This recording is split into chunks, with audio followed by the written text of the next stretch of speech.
crépuscule, a expliqué Zoé. On ne peut pénétrer dans leur jardin qu'au moment où le jour se change en nuit. Que se passera-t-il si on rate ce moment? Demain, c'est le solstice d'hiver. Si nous manquons le crépuscule ce soir, nous devrons attendre jusqu'à demain soir. À ce moment-là, le conseil des Olympiens sera terminé. Nous devons libérer Dame Artémis ce soir. Sinon, Annabeth mourra, ai-je pensé, mais j'ai gardé ça pour moi. Il nous faut une voiture, a dit Talia. Et Bessie, ai-je demandé. Grover a pilé net. J'ai une idée. L'Ophiotoros peut apparaître dans différents cours ou plans d'eau, n'est-ce pas? Ben, je crois. Je veux dire, il était dans le détroit de Long Island, et d'un coup, il a refait surface au barrage Hoover, et maintenant, il est là. Alors on pourrait peut-être le convaincre de retourner dans le détroit de Long Island, a dit Grover. Et de là, Chiron pourrait nous aider à le faire parvenir à l'Olympe. Mais c'est moi qu'il suivait, ai-je dit. Sans moi, va-t-il savoir quel chemin prendre? A tristement mugi Bessie. Je peux lui montrer. J'irai avec lui. J'ai regardé Grover. Je savais qu'il n'aimait pas l'eau. Il avait failli se noyer dans la mer des monstres l'été précédent. Et il avait du mal à nager avec ses sabots de chèvre. Je suis le seul qui puisse lui parler, a-t-il dit. C'est la seule solution. Il s'est penché et il a murmuré quelque chose à l'oreille de Bessie, qui a frissonné avant d'émettre un meuglement satisfait. La bénédiction de la nature, a expliqué Grover. Elle devrait nous protéger pendant notre voyage. Percy, adresse une prière à ton père. Vois s'il peut nous assurer une traversée des mers sans incident. Je ne voyais pas comment il pouvait regagner le détroit de Long Island à la nage en partant de Californie. Cela étant, les monstres ne se déplacent pas de la même façon que les humains. J'avais eu de nombreuses occasions de l'apprendre. Je me suis concentrée sur les vagues, l'odeur de l'océan, le clapotis. Papa, ai-je dit, aide-nous. Ramène Grover et l'Ophiotoros sains et saufs à la colonie. Protège-les en mer. Une prière comme celle-ci nécessite un sacrifice, a dit Talia. Un sacrifice de taille. J'ai réfléchi une seconde, puis j'ai retiré mon manteau. Percy, a dit Grover, tu es sûr? Cette peau de lion a des pouvoirs très précieux. Héraclès s'en est servi. À peine a-t-il prononcé ces mots que ça a fait tilt dans ma tête. J'ai jeté un coup d'œil à Zoé qui m'observait attentivement. J'ai compris que je savais qui avait été le héros de Zoé. Le héros qui avait détruit sa vie. Celui qui l'avait fait chasser de sa famille et qui n'avait même pas mentionné une seule fois qu'elle l'avait aidé. Héraclès, le héros que j'admirais depuis tout petit. Si je dois survivre, ai-je déclaré, ce ne sera pas parce que j'ai un manteau en peau de lion. Je ne suis pas Héraclès. J'ai lancé le manteau dans la baie. Il s'est retransformé en peau de lion et la fourrure dorée a scintillé de mille feux au soleil. Puis, en coulant lentement sous les vagues, elle a paru se fondre dans les jeux de lumière à la surface de l'eau. La brise marine a forci. Grover a respiré à fond. Bon, pas de temps à perdre. Il a sauté à l'eau et a tout de suite commencé à couler. Bessie s'est approchée de lui et l'a laissé s'accrocher à son cou. Soyez prudent, leur ai-je recommandé. Promis, a dit Grover.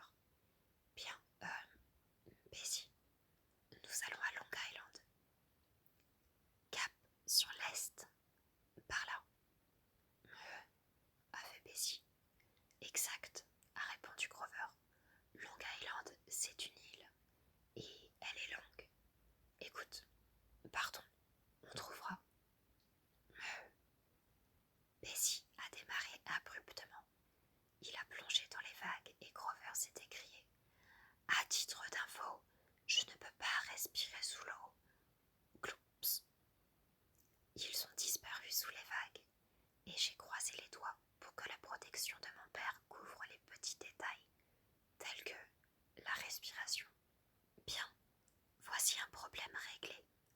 et Zoé. Maintenant, comment allons-nous gagner le jardin de mes sœurs? Dahlia a raison, ai-je dit. Il nous faut une voiture. Mais il n'y a personne qui puisse nous aider ici. À moins qu'on en emprunte une. Cette idée ne me plaisait pas, certes. C'était une question de vie ou de mort. Mais ça n'en demeurait pas moins du vol, et on aurait du mal à passer inaperçu. Attendez, s'est écriée Dahlia, qui s'est mise à farfouiller dans son sac à dos. Il y a quelqu'un à San Francisco qui peut nous aider. J'ai l'adresse quelque part. Qui ça? Ai-je demandé. Dahlia a sorti un bout de papier chiffonné. Le professeur Chase, le père d'Annabeth. Depuis 2 ans que j'entendais Annabeth se plaindre de son père, je m'attendais à ce qu'il ait des cornes et des crocs de diable. Pas du tout. Avoir un type en bonnet et lunettes d'aviateur d'autrefois.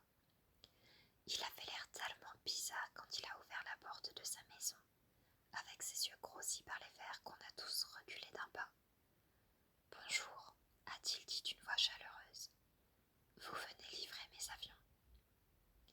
Dahlia, Zoé et moi avons échangé un regard méfiant. Non, monsieur. Zut, il me faut 3 autres biplanes Subways, Camel.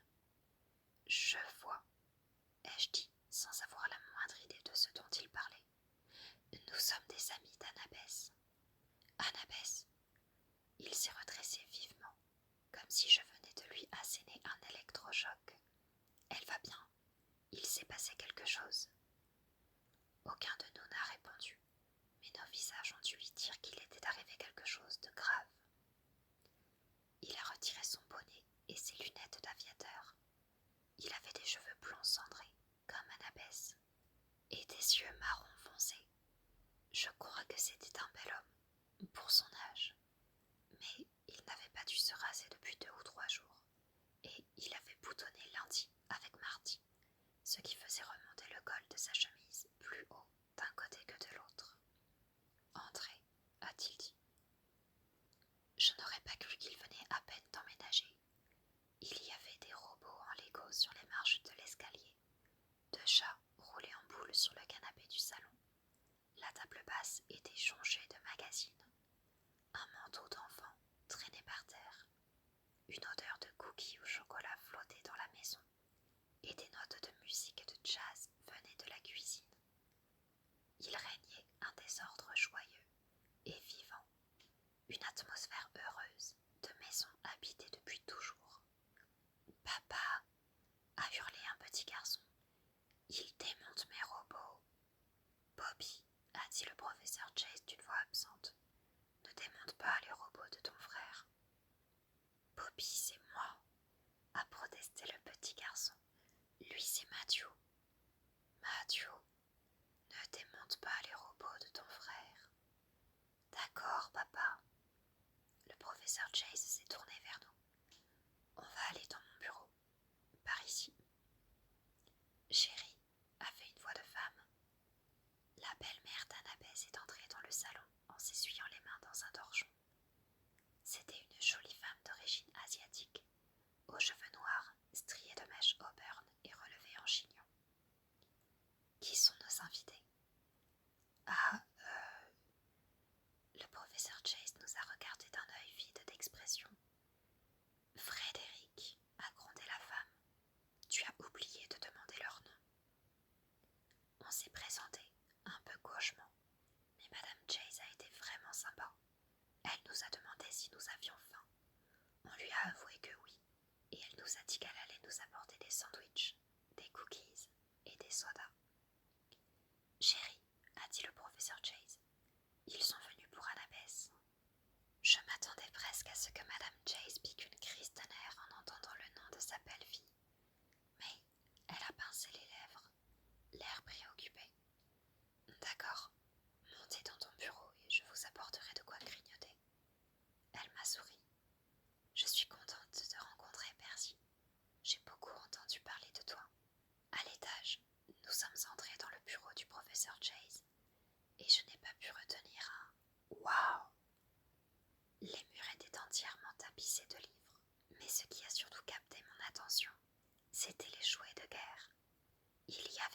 table immense couverte de chars d'assaut et de soldats miniatures qui se battaient le long d'un fleuve en peinture bleue, entouré de collines, avec de faux arbres et tout le tralala.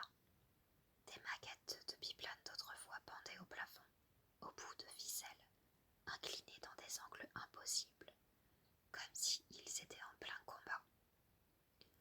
Le professeur Chase a souri. C'est la 3e bataille d'Ypres. J'écris un article sur la façon dont l'armée britannique s'est servie de Subway's Camel pour mitrailler les lignes ennemies. À mon avis, ces avions ont joué un rôle bien plus important que celui qu'on leur accorde. Il a décroché un biplane de sa ficelle et l'a placé au-dessus du champ de bataille en faisant des bruits de moteur, tout en renversant des petits soldats allemands. Ah, d'accord, ai-je dit. Je savais que le père d'Annabeth était professeur d'histoire militaire. Elle ne m'avait jamais dit qu'il jouait aux soldats de plomb. Zoé s'est approchée de la maquette et a examiné le champ de bataille.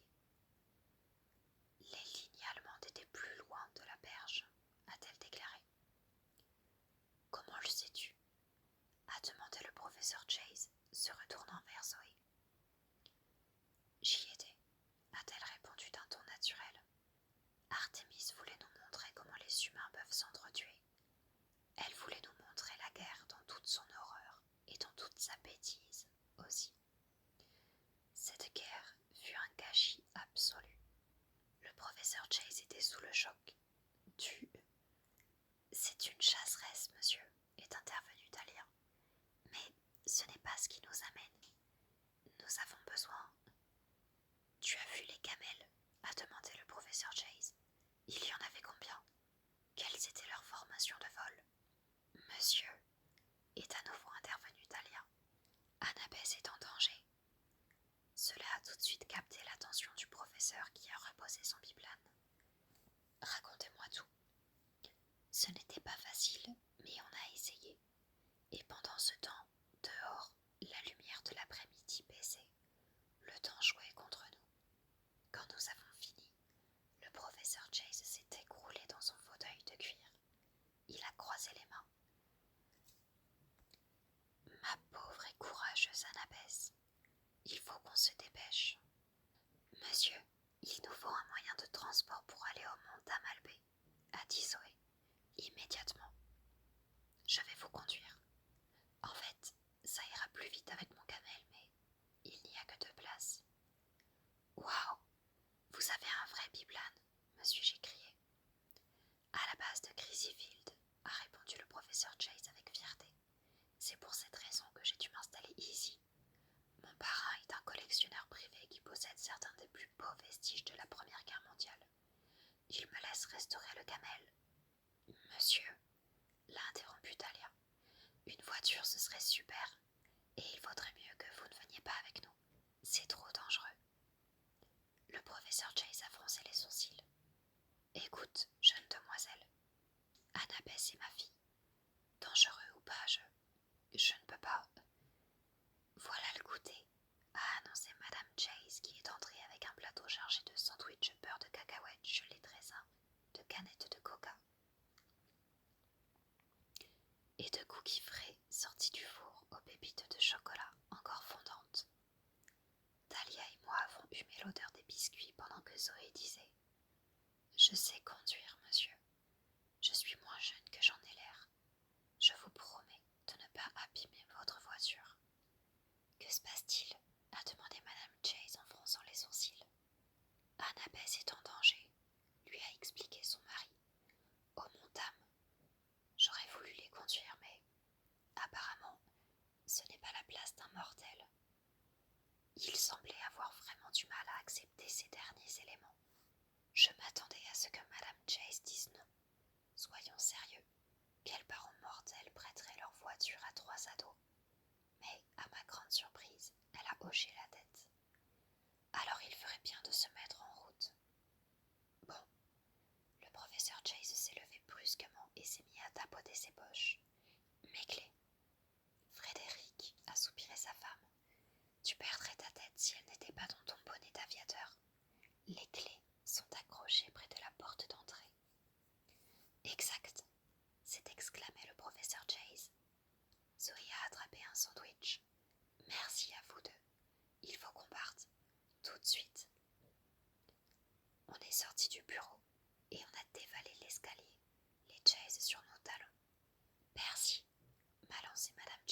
que j'allais partir.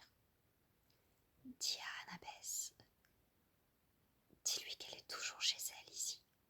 Tu veux bien? Rappelle-le lui. J'ai jeté un dernier coup d'œil au salon en désordre et aux demi-frères d'Annabeth qui se chamaillaient en jetant leurs Legos en l'air. Respirer à nouveau la bonne odeur de chocolat qui flottait dans la pièce. Il y avait vraiment pire comme maison. Je lui dirai, ai-je promis. On a couru à la Volkswagen jaune décapotable garée dans l'allée. Le soleil déclinait. Il nous restait moins d'1 heure, ai-je calculé, pour sauver Annabeth. Cet engin ne peut pas aller plus vite, a pesté Talia.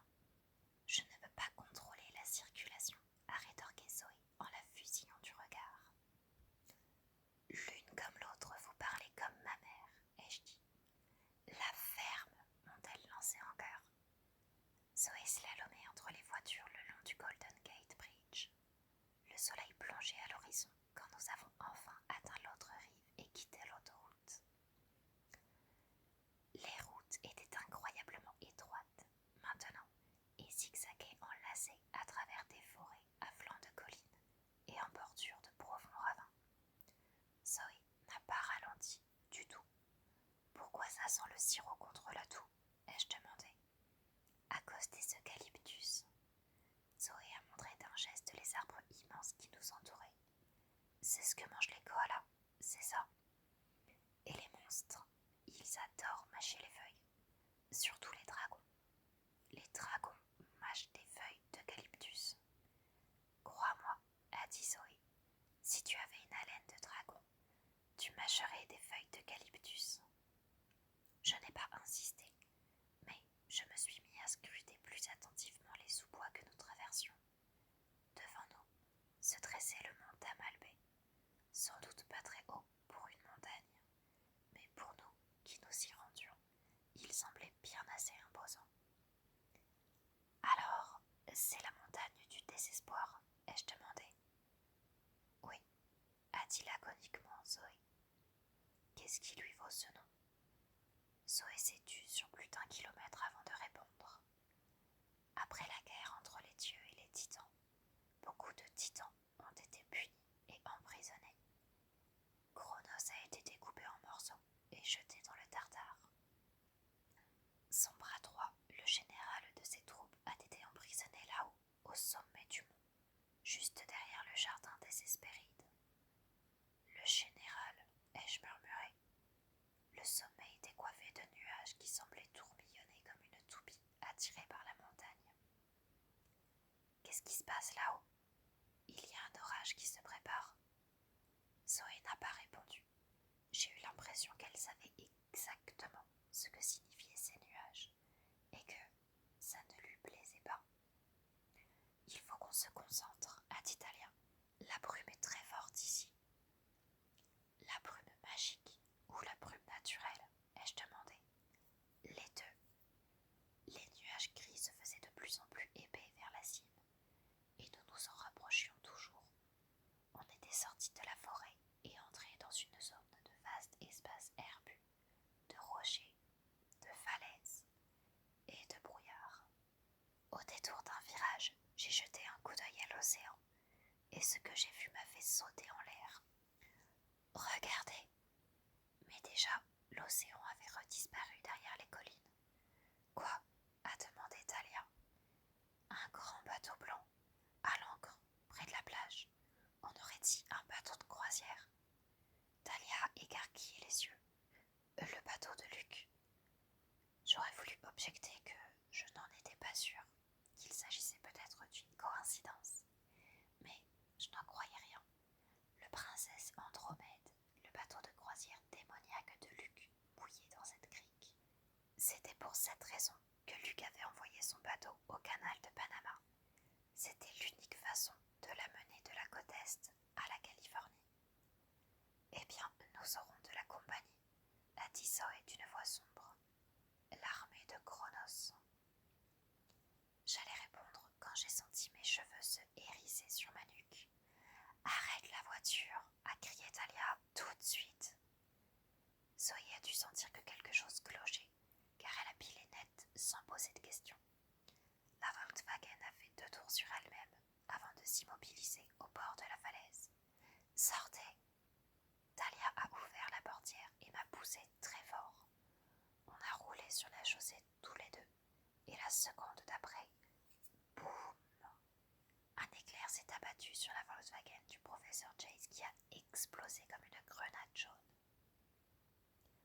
J'aurais sans doute été tuée par les éclats métalliques si Talia n'avait pas déployé son bouclier au-dessus de nos têtes. J'ai entendu une sorte de pluie métallique, et lorsque j'ai rouvert les yeux, nous étions entourés de débris. Une partie de l'aile de la voiture s'était plantée dans le bitume. Le capot fumant tournoyait sur lui-même. La route était jonchée de bouts de métal jaune. J'ai ravalé ma salive pour chasser le goût de fumée que j'avais dans la bouche et regardé Talia. Tu m'as sauvé la vie. Et un père ira de la main d'un parent, a-t-elle marmonné. Maudit soit-il, il voudrait me tuer. Moi. J'ai mis une seconde à comprendre qu'elle parlait de son père. Oh, ai-je dit, mais ça ne pouvait pas être un éclair de Zeus. C'est exclu. De quoi, alors? Je ne sais pas. Zoé a prononcé le nom de Chronos. Peut-être qu'il... Talia a secoué la tête, à la fois sonnée et en colère. Non, ce n'était pas ça. Attends, où est Zoé? Zoé! On s'est levés tous les deux, et on a couru vers la carcasse de la Volkswagen. Personne à l'intérieur. La route était déserte des deux côtés. J'ai regardé vers le bas de la falaise.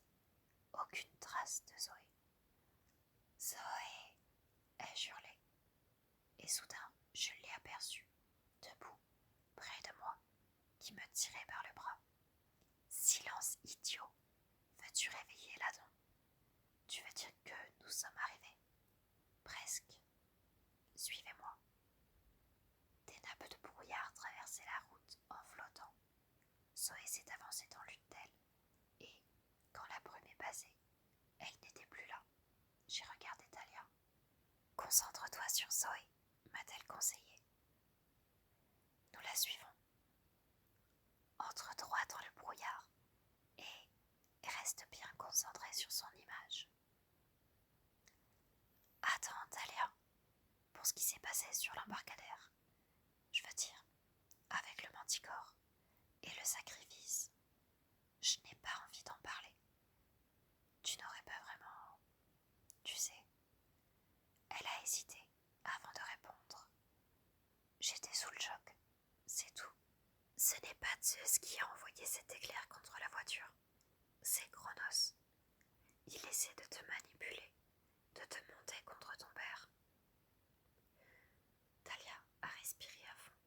Merci, je sais que tu essaies de me réconforter. Merci, mais viens, il faut qu'on y aille. Elle s'est avancée dans le brouillard, dans la brume, et je l'ai suivie. Quand le brouillard s'est dissipé, j'étais toujours sur le flanc de la montagne, mais la route avait cédé la place à un chemin de terre. L'herbe était plus épaisse. Le coucher de soleil balafrait la mer d'un trait rouge sang. Le sommet de la montagne était plus proche maintenant. Coiffé de nuages, tourbillonnant et vibrant de force brute, un seul sentier menait à la cime, juste devant nous. Il traversait une prairie tombrée de fleurs, le jardin du crépuscule, exactement comme dans mon rêve. Sans l'énorme dragon, le jardin aurait été le plus bel endroit au monde que j'ai jamais vu. L'herbe scintillait sous la lumière argentée du soir, et les fleurs avaient des couleurs si vives qu'elles brillaient presque dans la pénombre. Des dalles de marbre noir traçaient les sentiers de part et d'autre d'un pommier haut de 4 étages, aux branches toutes chargées de pommes d'or. Et ce n'est pas une image. Je veux vraiment dire des pommes en or. Je ne saurais pas vous expliquer ce qui les rendait aussi appétissantes, mais à peine leur parfum a-t-il chatouillé mes narines que j'ai su qu'une bouchée de ces pommes serait la bouchée la plus succulente de ma vie entière. Les pommes de l'immortalité, a dit Talia. Zeus les a offertes à Héra comme cadeau de mariage. Je mourrais d'envie d'aller en cueillir une, mais la présence du dragon lové autour du tronc m'a refroidi. Je ne sais pas à quoi vous pensez quand je vous dis dragon, mais quoi qu'il en soit, ce n'est pas assez terrifiant. Le corps du serpent était aussi gros qu'une fusée de lancement et couvert d'écailles cuivrées. plus de têtes que je ne pouvais en compter, un peu comme si 100 pitons mortels s'étaient fondus en un seul. Il avait l'air de dormir. Les têtes étaient regroupées en tas sur l'herbe, comme une grande platée de spaghettis, tous les yeux fermés. Devant nous, les ombres se sont mises à bouger. Des voix mélodieuses ont fait entendre leur chant. Mystérieuse, comme si elle montait d'un puits. J'ai tendu la main vers Turbulence, mais Zoé a stoppé mon geste. 4 silhouettes ont émergé et Brivy. 4 jeunes femmes qui ressemblaient beaucoup à Zoé. Elles étaient toutes vêtues de chiton blanc, les tuniques grecques de l'Antiquité. Leur peau était couleur caramel. Leurs cheveux, noirs et soyeux, tombaient librement sur leurs épaules. C'était bizarre, mais je n'avais jamais réalisé combien Zoé était belle avant de voir ses sœurs, les Hespérides. Elles étaient exactement comme Zoé, ravissantes et probablement très dangereuses. Mes sœurs, a murmuré Zoé. Nous ne voyons pas de sœurs, a déclaré froidement l'une des filles. Nous voyons 200 mêlées et une chasseresse qui vont tous bientôt mourir. Tu te trompes, ai-je dit en m'avançant. Personne ne va mourir. Les filles m'ont examiné. Elles avaient des yeux semblables à des éclats de roches volcaniques, transparents et parfaitement noirs. Percy Jackson, a dit l'une d'elles. Oui, a dit une autre sur un ton songeur. Je ne vois pas en quoi il représente une menace. D'après qui je représente une menace? La première Hespéride a jeté un coup d'œil derrière son épaule, vers le sommet de la montagne. Ils ont peur de toi. Ils déplorent que celle-ci n'ait point encore mis fin au tien jour. Elle a pointé Thalia du doigt. C'est tentant, parfois, a avoué Thalia. Mais non merci. Il est mon ami. Il n'y a pas d'amis ici, fille de Zeus. Rien que des ennemis. Va-t'en. Passons Annabès, a dit Thalia. Et Artémis, a ajouté Zoé. Nous devons rejoindre la montagne. Tu sais qu'il te tuera, a dit l'Hespéride. Tu ne peux pas te mesurer à lui. Il faut libérer Artémis, a insisté Zoé. Laisse-nous passer. L'Hespéride a secoué la tête. Tu n'as plus aucun droit ici. Il suffit que nous haussions la voix pour que Ladon se réveille. Il ne me fera pas de mal, a dit Zoé. Vraiment. Et les soi-disant tiens amis. Alors, Zoé a fait une chose qui m'a estomaquée. Elle a crié « Ladon, réveille-toi !» Le dragon s'était tiré en scintillant, comme une montagne de pièces en cuivre toutes neuves. Les Hespérides se sont éparpillées en poussant des petits cris. La fille qui les dirigeait a dit à Zoé « Et tu voles ?» Tu n'as jamais eu aucun courage, ma sœur, a répondu Zoé. Tel est le tien problème. Le dragon Ladon se tortillait à présent, agitant sa centaine de têtes et dardant ses langues pour goûter la fraîcheur de l'air. Zoé s'est avancée, d'un pas, bras tendu. Zoé ne fais pas ça, a dit Thalia. Tu n'es plus une Hespéride. Il va te tuer. Ladon est dressé pour protéger l'arbre, contourner le jardin et monter en haut de la montagne. Tant que je serai la principale menace, il devrait vous ignorer. Devrait, ai-je dit. C'est pas très rassurant. C'est le seul moyen. Même à 3, nous ne pouvons pas faire le poids face à lui. Ladon a ouvert ses gueules. Le bruissement de 100 langues sifflant tout en même temps m'a fait frissonner. Et cela, c'était avant que son haleine ne me heurte de plein fouet. Elle avait la force d'un acide. D'un coup, j'ai eu les yeux qui me piquaient, la chair de poule et les cheveux hérissés. Je me suis souvenu de la fois où un rat était mort à l'intérieur du mur de briques de notre appartement, à New York, en plein été. C'était la même puanteur, en 100 fois plus fort, mais les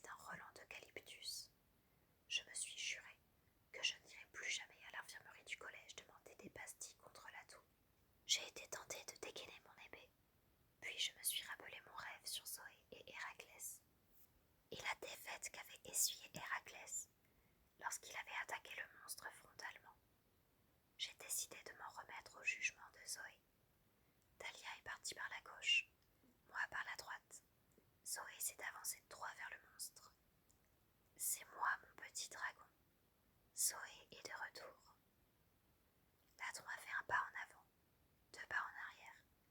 Il a fermé quelques gueules, continué à siffler par quelques autres. Il était en proie à la plus grande des confusions. Quant aux Hespérides, elles ont scintillé et se sont changées en ombre. La voix de l'aîné a murmuré. Idiote. Je te donnais à manger dans ma main, a poursuivi Zoé, qui se rapprochait de l'arbre aux fruits d'or en parlant d'une voix apaisante. Aimes-tu toujours la viande d'agneau? Les yeux du dragon ont brillé. Thalia et moi avons longé la moitié du jardin, à peu près. Plus loin devant nous, j'ai vu un unique sentier rocailleux qui menait vers la cime noire de la montagne. La tempête tourbillonnait autour du sommet, comme si ce dernier était l'axe du monde. Nous étions presque sortis de la prairie fleurie, quand les choses ont mal tourné. J'ai aperçu un changement d'humeur chez le dragon. S'était-il rendu compte qu'il avait faim? Toujours est-il qu'il a attaqué Zoé. 2 millénaires d'entraînement lui ont sauvé la vie. Elle a esquivé littéralement. Elle a esquivé latéralement un jeu de gros, s'est glissée sous un autre, puis a couru vers nous en louvoyant entre les têtes du dragon, suffocant sous son haleine pestilentielle. J'ai dégainé Turbulence pour lui porter secours. Non, a haleté Zoé. Cours. Ladon a donné un coup de croc et Zoé a poussé un cri. Thalia a découvert Aegis. Le dragon a sifflé de plus belle, profitant de son hésitation passagère. Zoé a sprinté vers le haut de la montagne et nous nous sommes élancés à sa suite. Non, a haleté Zoé. Cours. Ladon a donné un coup de croc et Zoé a poussé un cri. Thalia a découvert Aegis. Le dragon a sifflé de plus belle, profitant de son hésitation passagère. Zoé a sprinté vers le haut de la montagne et nous nous sommes élancés à sa suite. Le monstre n'a pas été tenté de nous pourchasser. Il avait beau trépigner et siffler de rage. Je crois qu'il était dressé pour garder cet arbre et n'allait pas se laisser détourner de sa mission, même par la perspective alléchante de croquer quelques héros. Nous avons grimpé en courant vers le sommet de la montagne, et les Hespérides ont repris leur chant dans les ombres derrière nous. La musique ne me semblait plus aussi mélodieuse. Cette fois-ci, elle me faisait plutôt penser à une marche funèbre. Au sommet se dressaient des ruines, des blocs de marbre et de granit noir gros comme des maisons, des colonnes brisées, des statues de bronze qui paraissaient à demi fondues. Les ruines du mont Odris, a murmuré Thalia d'une voix mêlée de crainte. Oui, a répondu Zoé. Elle n'était pas là avant. C'est mauvais signe. Qu'est-ce que le mont Odris? Ai-je demandé. Comme d'habitude, je me suis sentie bête.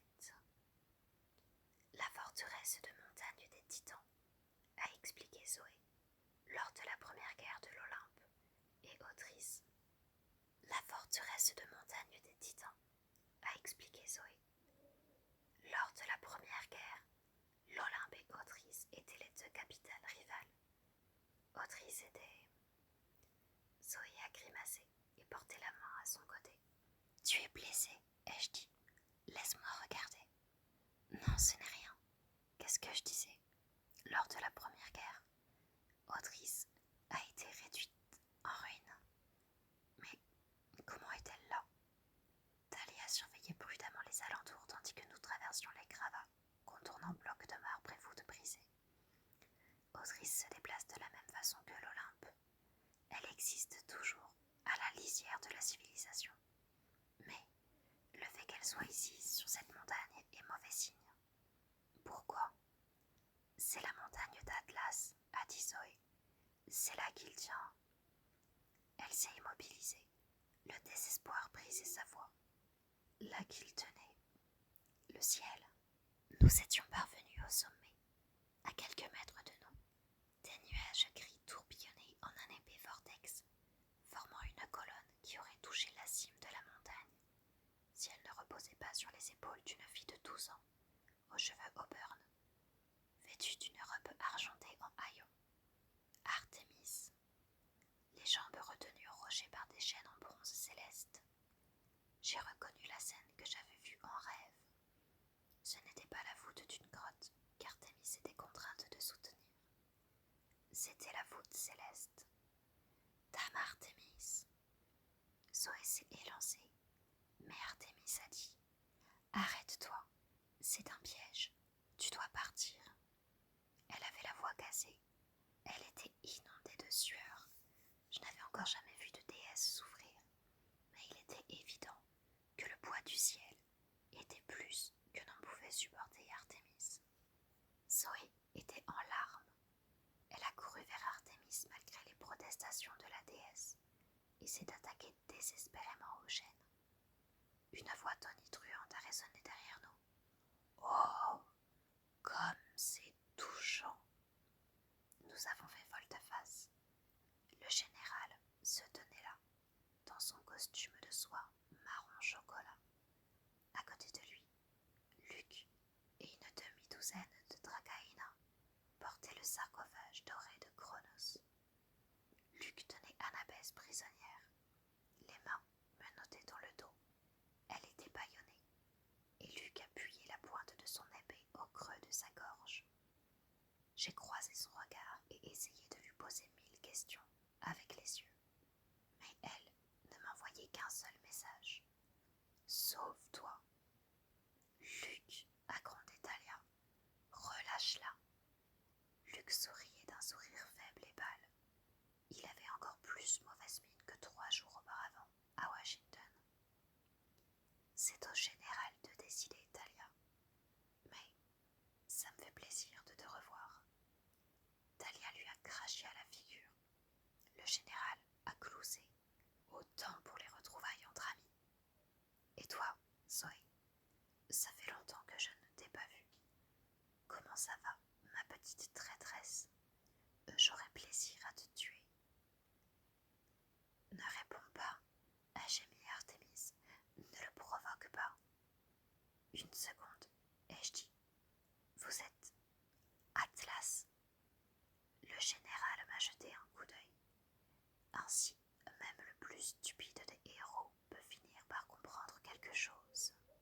Oui, je suis Atlas, général des titans et terreur des dieux. Félicitations, je vais te tuer tout à l'heure, dès que j'en aurai fini avec cette misérable fillette. Vous ne toucherez pas à Zoé, je ne vous laisserai pas lui faire de mal. Atlas m'a toisé avec mépris. Tu n'as aucun droit de te mêler de cette histoire, petit héros. C'est une affaire de famille. J'ai froncé les sourcils. Une affaire de famille. Ouais, a dit Zoé d'une voix blanche. Atlas est mon père.